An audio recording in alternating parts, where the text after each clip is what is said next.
Hello YouTube, Scamp the Wolf here, back with another video for your viewing pleasure. And in this video we're going to look at the Killswitch Engage discography from worst to best. I don't think I've done this one before, so let's dive right into it. So, hold on a second. There we go. Yeah, we're going to rank them from worst to best, obviously, like I just said, because they have a new album out, so I definitely wanted to rank them. And I've kind of been wanting to do this for a while, so, yeah, let's definitely get into it. So, the one I have at the bottom is, unfortunately, their most recent album, This Consequence. I'm just going to say, this isn't their best album, but it is still pretty solid. I mean, there's still a lot of good stuff on here, like Collusion, The Fall of Us, and I Believe, and Aftermath. Those are very good songs, I think, and Forever Rewind is also solid, but this feels kind of more the same, to be honest. It's not, like, their strongest work for sure, but like, yeah, definitely still competent for sure. And you can see kind of like what it is.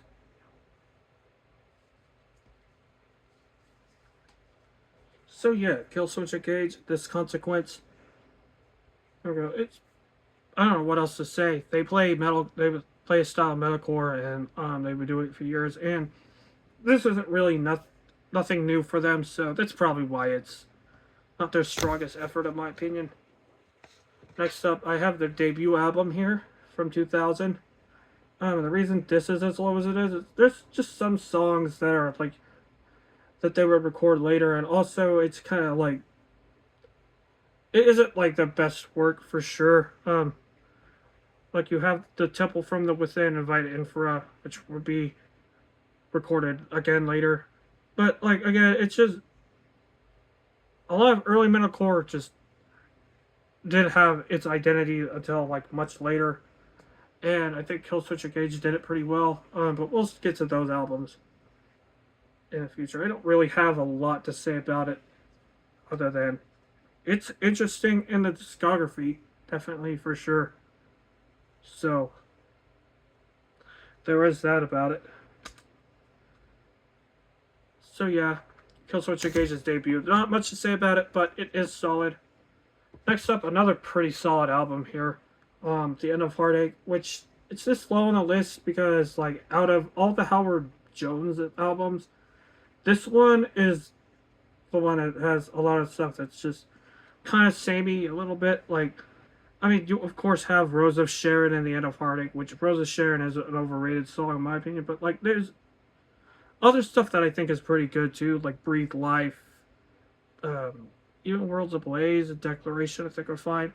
Um, it's just again like kind of the same sound. Like it's good for metalcore. It's good like for metalcore history and where what this band would eventually become and all that stuff. Like, but like again, I don't really have much to say other than it's fine. It's definitely there, but like this is definitely playing to that metalcore standard, in my opinion. That's probably why it's the weakest in Howard Jones's era of the band.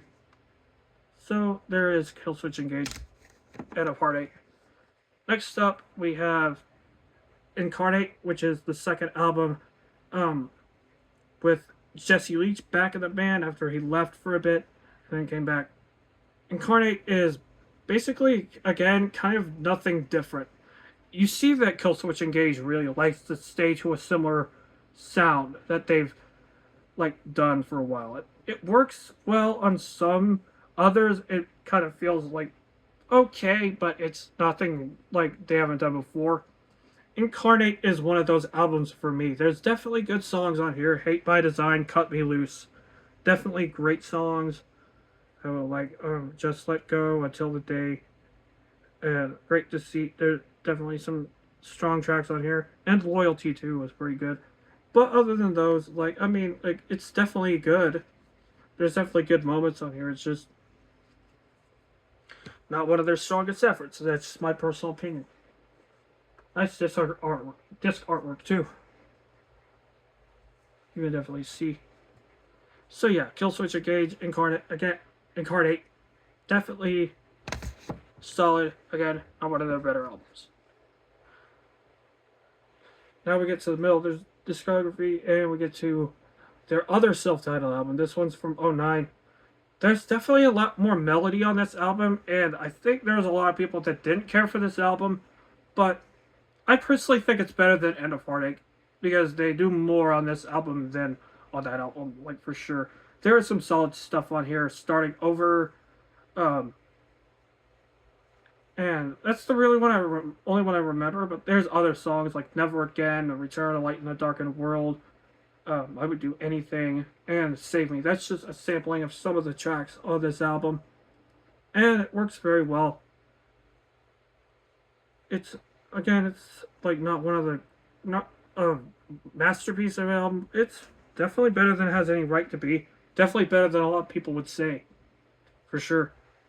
So yeah, nothing much to say about that. Killswitch Engage from '09, definitely solid. Now we get to their really good stuff. Disarm the Descent, for the longest time, this was my favorite. But over time, I realized it's number 4, but it's still very, very good. Like, there's a lot of, like, really heavy, aggressive moments. And I like that about this album a lot. This is the first one with Jesse Leach back in the band after a near 10-year absence. And, yeah, it shows they came back on a good footing, for sure. With stuff like The Hell in Me, Beyond the Flames. Those are great songs. In Due Time, of course, is a modern classic. You Don't Bleed for Me, I've always liked that song a lot. And then No End in Sight and Always. Pretty good songs. And then, of course, bonus tracks on here. Bloodstains is probably the highlight of the bonus tracks. I have the bonus track edition and with the DVD because I got this at Best Buy years ago. I think there's an unboxing video of this album on my channel. And yeah, I just think it's a pretty solid album altogether. Like, definitely, like, one of the best with Jesse Leach back in the band for sure. Like, I mean, this album's great. Nothing wrong with it. So yeah, Disarm the Descent definitely works well. And now I think we get to the one that I think is slightly better and probably the best of Jesse's return to the band. We get Atonement. I think this one is a very strong album from front to back. Even though it is similar to other Killswitch Engage albums, I think this one like has a bit of a unique air to it and has more of a conviction to it. It is just heavier. It's like their best produced out of his return albums for sure, and it's number 3 on this list. So great. Like of course we have Unleashed and The Signal Fire, which is like when Howard Jones and Jesse Leach are together. So it's both Killswitch Engage vocalists doing a song together, and it's very good. And then we get other good songs too, like I Am Broken Too, Know Your Enemy, Take Control, Ravenous, and I Can't Be the Only One. Like, those are some very strong tracks for sure. And my voice is getting tired, as you can see. I've been talking a lot. Oh, sorry about that. So, yeah, yeah. Also, I love this artwork. This is some very good artwork. A lot of Killswitch Engage albums come in these big digipacks that I have to go like this for, which is kind of weird. But yeah, Atonement, great album. Now we get to the best of the Howard Jones era, of course, which is As Daylight Dies. This was actually the first one I picked up, and maybe that's why it's the best album, but overall I just feel like there's a lot more to this album than there was on End of Heartache, and even on their '09 album, which is something, I guess. Yeah, there's a lot of good stuff on here. Daylight Dies, title track, pretty good. Arms of Sorrow, I've always really liked. My Curse is good. I've always really liked the song For You quite a bit. Kind of an underrated one there. Also, there's like Reject Yourself, Desperate Times, and yeah, there's just other really good songs on this project, which, yeah, As Daylight Dies, I bought this at Best Buy years ago, and yeah, I haven't gone back since. course, everybody knows songs like My Curse. Like I said, I think I might have said that. Killswitch Engage did help me get into metalcore, though, and yeah, it's definitely good for them. So yeah, As Daylight Dies, definitely a pretty good album, and we get to what is arguably for the best for like a lot of people, Alive and Just Breathing. I mean, this is like the album that brought them to the mainstream. This just has a fresh like feel to it all around. Like it's just a very good album in my opinion.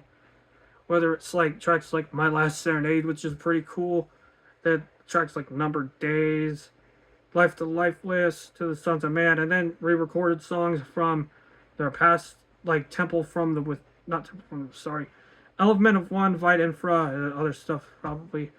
Hold on a second. I gotta see like which ones like because some of them are re-recorded. Yeah, Temple from the Within was from their 2000 album, and then there's other stuff too as well that's pretty good. Just Barely Breathing.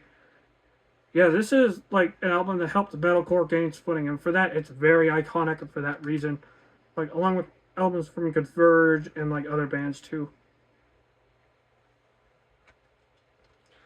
Yeah, this is a strong album, I think, and definitely the best of Killswitch Engage's career.